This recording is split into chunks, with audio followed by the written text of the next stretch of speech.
I had to be around 14 years old the very first time I not took a sip of alcohol. I was probably like 6 when I took a sip of alcohol the first time, I'll be honest. But the first time I drank and got drunk, I was 14 years old. I was at my homeboy's house at the time, who is now passed. May he rest in peace. And he and I found this bottle of wine that his auntie had gotten from something at the job, right? She was a real estate agent, I believe, at the time. Maybe it was given as a gift or something like that. So we saw this bottle of wine and we took the opportunity to indulge ourselves. We had never really drunk before. So, that wine was going to be smacking. And it was a smacking wine. And it smacked the hell out of both of us. We drank the entire thing between two of us and we were gone. And when I say gone, we were all the way gone. We were tripping. We were damn near hallucinating. We were yakking. We were throwing up. It was a whole situation. That was the first time I drank. First time I ever smoked. More specifically, smoked on the Mary Jane, the cannabis, the Maui Wowie, was with my homeboy. And we actually became a trio, us three, right? He's also passed since. May he rest in peace. But first time I ever smoked, I was with my homeboy, and he rolled up the lining of a gum wrapper, right? So not the metal tin part, but there's like paper. I don't know. He had mastered this by the age of 14 already. He peeled this thing and he rolled this thing up, and it was the first time. I didn't know what to expect. I don't know what to anticipate. I only knew that day that I was going to be doing it. He told me after school, hey, like, you want to smoke? I was like, what? What's that even about? How does that even look like? I had never been in that world before and never thought I would be. But after that very first time, though my chest was burning inside out, etc., I felt this rush in my head I'd never experienced before. I felt loosey-goosey. And it happened to be the very same day where I went to my first, like, quote-unquote high school party. Right now, looking back, it was a very kiddie type party, but nevertheless, went to this party. I felt like every girl in the world was feeling me, like I was feeling myself. It was such a positive experience that I connected to that from that day I was hooked. I was onto it. And some people have these terrible experiences, and I actually envy them a little bit, because when you have that terrible experience, you say no. It's like, I know Kendrick Lamar, yes, Kendrick Duckworth Lamar, had an experience the first time he smoked marijuana. He tripped out. He bugged all the way out because there was angel dust or something in it. And so it was the best thing that could have happened for him at that very moment in time, because he never went back to it again. Right? For me, it was a great experience, and I connected it to me being high. And so there I was for the next 5 years of my life. I smoked every single day. Drinking was one that we did where we could, because we were too young to drink. We're living in the U.S. You have to be 21. So we were 14, 15 years old. My boys were, literally running up in liquor stores and jacking them, etc. Right? Statute of limitation. I know I'm talking, yeah, these are crimes, yes. But, they're now gone, and it is now literally more than a decade later. So there's nothing anybody can do. If you're watching right now, it is what it is. It already happened. So, that's where the addiction really started for me. It started very early on in life. And when it had me, and I was gone. And I didn't view it as something that was a negative. I always thought to myself, just like anybody justifying an addiction, that this isn't that bad. This is actually really good for me. Like, it has to be good because it's making me feel good. It's making my life better. It's helping me out. And so I literally, again, I became dependent on marijuana from the age of like 14 and a half, 15 until I was 19 years old, every single day. And I'm not just talking about little here, little there. I'm talking about before school, after school, all day after school, hotboxing cars. I'm talking about bongs and zongs and all kinds. Like, we were just gone, backwoods, bleezies, like we were just on everything. And it went from that to then pills were introduced. And so Xanax and, then a little bit of cough syrup at first. And then it became high tech. And, like we just found ourselves down this path that, a lot of young people, or even not young people, but individuals who start indulging in that lifestyle get into. And the worst part about it is I was already in music, 14, 15. I'd already started recording, music. Me and my boys, that group of three, we were actually, the music guys at my school. We went to a Catholic school, or at least two of us did. And We were known for the music. And when we started really making a little name for ourselves, we connected the lifestyle with the music. And so they were hand in hand. We were the guys. You know what I mean? Like I was him. At least I saw it as that, but I was him. We were invited to all the parties. All the girls wanted us around. Like we were really that, especially in that Catholic school system. It made you a somebody. And so, I gave myself over to that lifestyle, and I perceived it as being this positive influence in my life, and that it was giving me so much, when in truth it was stripping me of life force. It was suppressing and repressing me. It was a numbing of the pain that I was not yet ready to confront. And so again, the journey oftentimes starts like that. It starts off seemingly innocent, and we just pick a little something up at the time, right? And I'm not even getting into like corn as well, which, I picked up way earlier than that, way, way, way earlier than that. And then I eventually weeded out of my life at like 19. I think I was 21 actually, when I finally said enough is enough with that one. But otherwise, when it came to these drugs, intoxicants, etc., I was fully, it's like it was my lifestyle. It's all that I knew. We were known for it. All our music was about that partying lifestyle. Every relationship that we had was based around that. Like the homies that we had, anybody that we were connected to, all we were going to do with them is smoke. All we were going to do was drink. That's all we knew. That's all we did. That's all we knew. That's all we cared about. Not understanding at that time that this was nothing more than us evading. We were trying to run from. We were escaping our realities. Not understanding that there were these unresolved traumas that we were actually masking and masquerading. I grew up in a Christian household, in a fundamentalist, like true Bible thumping household. The Bible is literal. Everything in the Bible is the truth, and nothing else is the truth, and everything else is the devil. Like I grew up in that type of environment, and more so, I even grew up in Africa. First 10 years of my life, I was in Zimbabwe for 5 years and 5 years in South Africa. And those environments, they support that sort of mentality and ideology of just staunch religiosity. A lot of things are just seen as demonized and wrong. And so for me, I was the last person to end up in that lifestyle. I remember before I left for the US, the last thing one of my girl cousins told me, she said, when you go to America, I just don't become a thug. That's the one thing she said to me, right? I remember that as clear as day. I was 10 years old. She told me that before I moved to the States. And, lo and behold, it's exactly what I became, because we didn't, obviously just keep it at using the drugs. We then started selling them. And it wasn't just for the sake of, having more to consume. It was because we wanted to make some money for myself and a few of my homies, like, and again, it always starts because somebody around you is influential and you see them getting a little bit of bread and you're thinking to yourself, okay, wow, I can really do something. And at first, okay, I'm only going to sell this one thing. I'm never going to touch that stuff. And then all of a sudden you find yourself selling that stuff. Like it's a very slippery slope because it's unregulated. When you're in that place, you're doing it from a place of pain. You're doing it from fear. You're doing it from hurt. You're doing it from an unresolved place. And so there is no ending. It's like if somebody is, addicted to like the hookup culture or something like that, right? You're addicted to that validation that comes from that, which was also very much tied into my childhood or my teen years.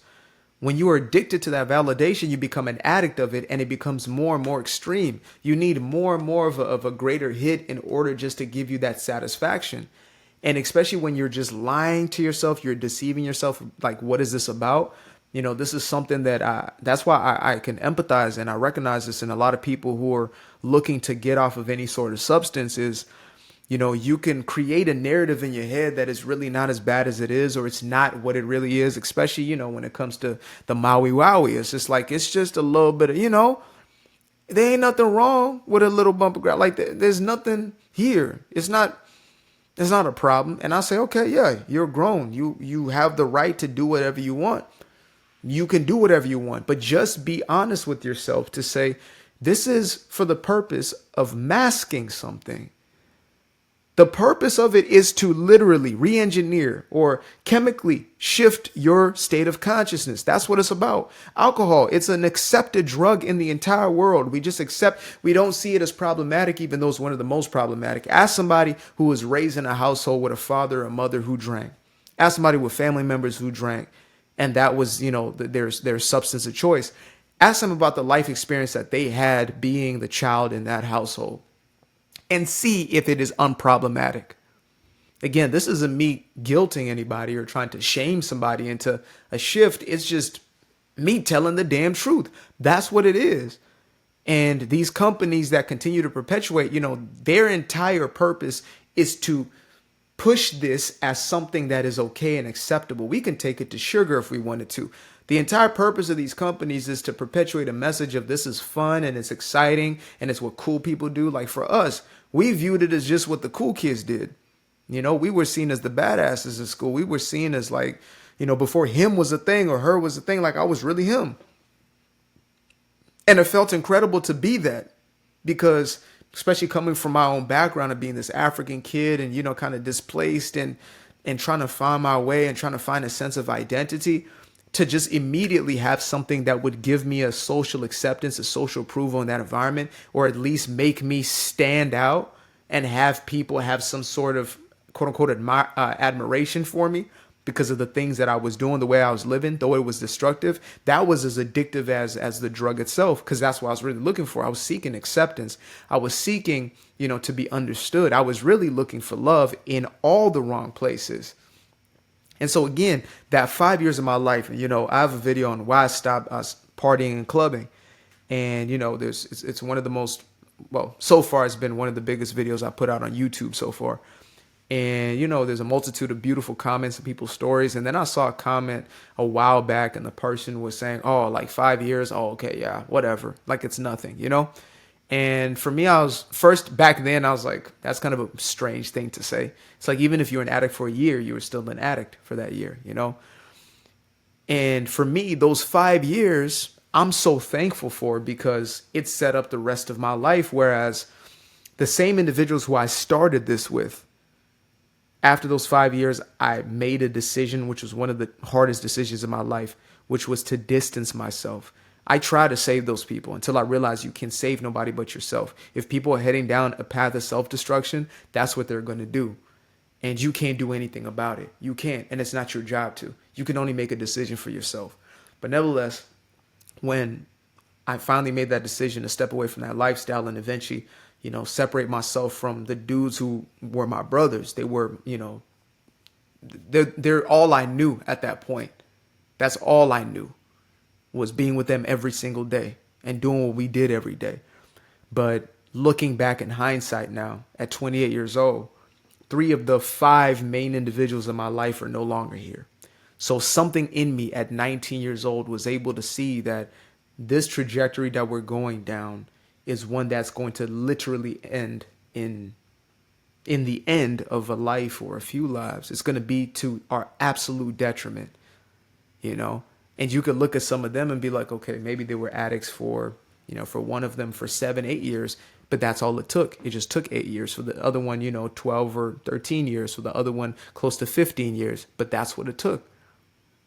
And so for me, I said, there's some individuals who get involved into that lifestyle and it's like that. Then all of a sudden, you know what I mean? Like, so I would never invalidate somebody's experience. And, this is not even like a PSA type of message. It's really just a conversation piece and me expressing my own story. Because I believe that story is oftentimes the most powerful change agent, right? If I came here and tried to preach to you and do this and do that, stop this, stop that, it's like, that's not going to really resonate. That's not going to hit home because, when you are where you are, you simply are looking for somebody to say, man, I understand that. Or damn, like that's what's going on. Like for me, it wasn't my parents who were fighting for me or my dad who was, fighting tooth and nail to drag me out this lifestyle. It wasn't my homeboy's grandma who was like my own granny who was, yelling at us every single day and, y'all are going da-da. And it's like, it's not that terrorizing that did anything. It was my own inner acceptance that this life was ruining me. and that this was me hiding from something. This is not me doing something that is innocent.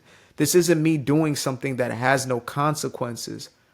No matter how much I try to belittle and demean, you know, that lifestyle that I was into, what it really is evading and escaping my own true life. And, there are folks who are on some hard stuff. And we often look at that and be like, no, but that's way worse. But it's like, dude, if you are, at the house and every night you need that glass of wine just to, feel good about yourself or to feel nothing, whatever the purpose is, you are still masking yourself. You're not allowing your inner voice to actually speak to you. You're not allowing yourself to listen to the very voice that is leading you into that healing state. And that's the thing I was running from. I was running from those voices because I didn't realize that they were the very same voices that were trying to lead me to healing, trying to let me know that I am loved and I don't need anybody else's validation or anybody else's acceptance to make me a somebody. I already am a somebody. I am more than enough. But again, when we live in this way where we're continuously, perpetually masking ourselves, it's not just that, like our phones, right? Our habitual phone habits, though they may not be as physically deteriorating, the psychology of it is the exact same. We're masking and we're drowning ourselves and we're losing our true selves to these, devices and vices, running from our true self. And that's what was going on the entire time. Like my homies were fighting these demons as opposed to coming to recognize that, bruh, like these are just voices that are trying to lead you back home. They're trying to lead you back within yourself to address certain things. And so the reason I truly stopped is because I realized that first and foremost, this life was leading in a path of destruction. I could no longer justify it because I was seeing my own deterioration. I was seeing the way it was impacting me. And I had this ideal of the person that I was supposed to be, which is the one that you see in front of you right now. The one who is truly living his most authentic life, who is doing the things that he loves and, and making a living doing the things that he loves, not just a living, but thriving off of those, those things, given over to his music, given over to, his content and using his voice in a positive way. I'd always see myself as that person, but when I looked in the mirror, I couldn't see that person anymore. I couldn't lie to myself. And we were doing things like music was moving, we were being accepted into, these higher and higher social circles. And yet I had to make a decision that this ain't the way I want to go. Now, unfortunately, I left music at that point. 19 years old, I left music. I left because it was too interwound. It was too connected. So I left all that because I had to leave the lifestyle itself behind. And thankfully, my heart opened and, music came right back into my life years later. But nevertheless, I just couldn't live in that delusion and that illusion anymore. The pain was now outweighing the pleasure of what I was experiencing. The masking wasn't working anymore. And that's the point where, many individuals who make that shift, like you may be somebody who's even just listened to this just to listen to the experience. Maybe you have somebody that you love that, is in this sort of vicious cycle and you want to change them and you want to fix them. And I say to you, like, sometimes it's difficult to hear this message, but it's liberating at the same time, which is you're not responsible. You're not responsible for what that person does, how they move. You're not responsible for the decisions that are made by that individual. You're simply not. You can't do anything for anybody else. They must choose it for themselves. And once they choose, then you can be a helping hand. You can be a guide, right? Like if somebody was looking to sober up and they truly wanted it for themselves and they were doing it for themselves, then they would come and watch this content and that, you know what I mean? Like they're actually going out and taking those steps. But a person who doesn't want it, like one of, the three homies who we lost during the last decade, he had been thrown into every sort of rehab, all types of money thrown to it, this camp, that type of this retreat, this treatment, and he ended up still choosing, that facade. He ended up still choosing that coping mechanism because he didn't know what I fortunately was able to recognize is that there is life to be had on the other side, true life to be had, a beautiful life. And, for folks out there who have sobered up, you know how incredible it is to be sober minded. It's amazing to me. Like, we're so normalized the lack of sobriety that we call somebody sober when they're not indulging instead of just normal, because it is normal. It's just like, you being in control of your own mind, or you having your own mental faculties and emotional faculties. But nevertheless, when you are in a state of sobriety, it is an incredible feeling when you've made the decision to step into that, when you're not still resisting and fighting to keep, that old story alive. It's incredible. Like, my life changed from night to day. Literally, I was in the darkness and then I was in the light. And the person that I saw I could become, or I believe I was becoming, it was happening. Life truly started to open up for me, but it had to happen on the other side. It could only happen on the other side of me making the decision to leave that life behind me. And again, I'm not somebody who, I don't do the preaching anymore about anything. Like, when it comes to, like, genuinely, I mean, I might go all the way in, like some of my content, I be going in. That's just me. But I understand that where it's coming from is very personal. It's a personal journey. And the reason why there is an appeal to whatever drug of choice there is because that is working as a numbing agent to hide those things that you are most afraid of, that we are most afraid of.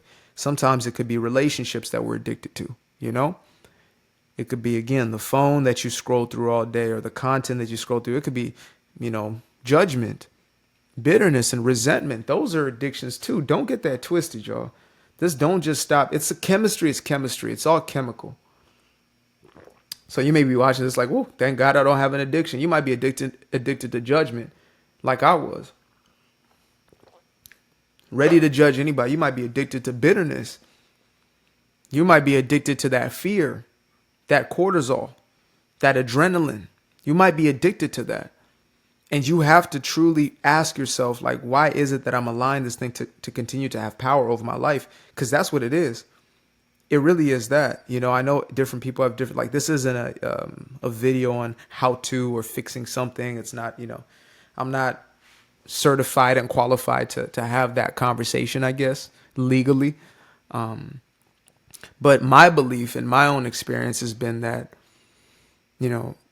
it's an identification. Like, once the identity changes, once the underlying story changes, then we are easily able to step into that new story.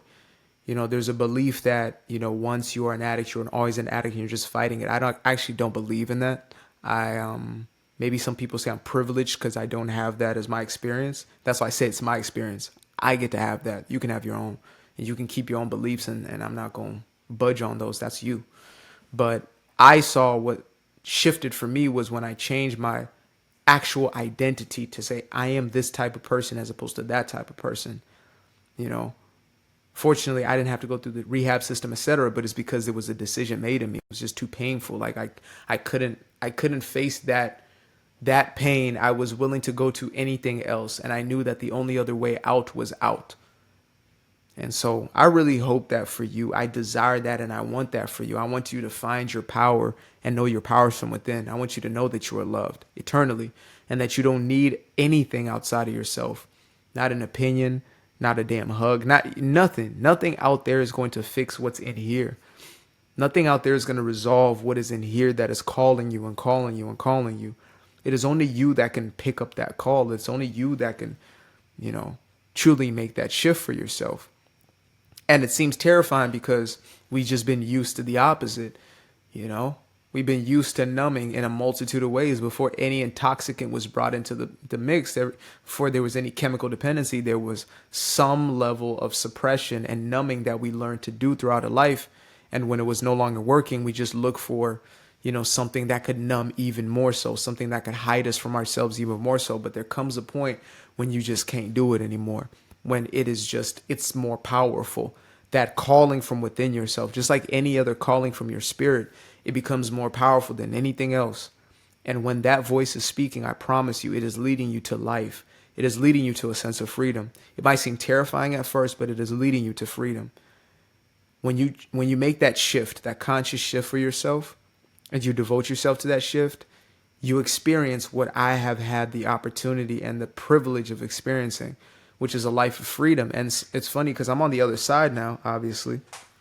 And, there are those who maybe didn't have the chemical dependencies that I had, but I see them still having so many dependencies because they never had the experience that I had, right? It's oftentimes the one who was on the extreme who now, is kind of awakened to the thing. So I don't drink, I don't smoke, I don't have any desire at all for it. I don't have any desire for any intoxicant. Like I genuinely don't. I don't like to be buzzed off of caffeine. I'm just like, I'm cool off it. I have enough energy internally, and I recognize that. I realize that the power is within myself, that I don't need something to lean on as a crutch necessarily within my life. And so even when I look at, those who might not be quote unquote addicted to something, but still having a dependency, I got to go to the party, or I got to go to the gig, or I got to go to whatever, and I got to drink a little something. I look at that, I'm like, man, that's truly unfortunate, to not know that you don't need anything external, to know that the answer is always within, that whatever you're seeking is already within yourself. That is what I wish for all. I wish that for everybody to know this. Like, this is my one core message with everything I say, everything I create, every song I write. It's always to bring you back to remembering your own power. That's it. To remember your divinity, that God is within yourself, that you're created as a creator, that you are here to create your own life experience. And you can either create a hell on earth or a heaven on earth experience. And that's only a decision that you can make. Nobody else can do that for you. But that's the beauty of life, is that nobody else can do it for you. Nobody else can control the variables for you. And so, again, all I wish for you is freedom, your own freedom. And that freedom is going to inspire those around you 100-fold. And it's going to create such an incredible life for yourself that's really all you'll want for anybody else. That's really it. It's really a beautiful thing. Like, I know the comments going to be flooded with people talking about, their own journeys and how beautiful it is on this other side. When you realize, like, oh shit, hiking and biking and walking and pickleball and all that is like more exciting than those parties ever were, than, sitting in a dingy bar ever was, or, being caught up in a trap house or whatever it is. Like, how much more there is to life, like how much there is to experience and enjoy in this tactile thing that we have as life. When you put your phone down and you start to realize, like, there's a real world here around you, and it's here for your enjoyment. It's here for your own pleasure. It really is. So that's all I got for right now. I appreciate y'all for tapping in, and, I'm excited just for y'all to have dialogues amongst one another, as far as just inspiring and encouraging one another with this message, because, I believe we're here as a human family, not black, white, red, brown, whatever. This is a human race. That's the race that we are, is the human race. And we're here to be here for each other. Period. Fell